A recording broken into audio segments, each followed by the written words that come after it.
நான் திருமதி கோகிலா துரியோதனன், கொள்ளுப்பட்டி மெதடிஸ்ட் ஆதாக பாடசாலை. இன்று சமயபாட ஆசிரியர்களுக்கும் சைவ சமயம் கற்பிக்கின்ற ஆசிரியர்களுக்குமான வாண்மை விருத்தி செயலமர்வு கொழும்பு விவேகானந்த சபையினால் மிகவும் நன்றாக சிறப்பாக திட்டமிடப்பட்டு நடைமுறைப்படுத்தப்பட்டு கொண்டிருக்கின்றது. இந்த நிகழ்வில் பங்கு பற்றியதற்காக நான் மிகவும் மகிழ்ச்சி அடைகின்றேன்.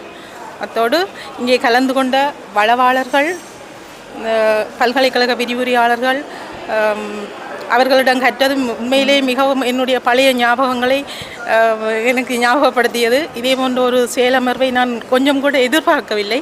மிகச்சிறப்பாக செய்திருக்கிறார்கள். இதே போன்ற நிகழ்வுகள் தொடர்ந்து நடக்க வேண்டும். இதில் பங்கு பெற்றாத ஆசிரியர்களுக்காக நான் மனவருத்தத்தை தெரிவித்துக் கொள்கின்றேன். எதிர்காலத்தில் இவர்களுடைய இந்த மாதிரியான நிகழ்வுகளில் கட்டாயம் நாங்கள் கலந்து கொள்ள வேண்டும். எங்களுடைய வாண்மை விருத்திக்கு மிகவும் சிறப்பாகவும் எதிர்வரும் கல்வி திட்டத்தை எப்படி நாங்கள் நடைமுறைப்படுத்த வேண்டும் என்ற ஒரு முன்னுதாரணமாக வழிகாட்டியாக இவர்கள் இன்றைக்கு எங்களுக்கு நல்ல ஒரு செயலமர்வை நடத்தி இருக்கிறார்கள். இதற்காக எங்களுடைய விரிவுரையாளர்களுக்கு நான் மிகவும் நன்றி தெரிவித்துக் கொள்கின்றேன். எதிர்காலத்தில் இந்த மாதிரி சந்தர்ப்பங்களை எதிர்பார்த்து கொண்டிருக்கின்றேன். நன்றி.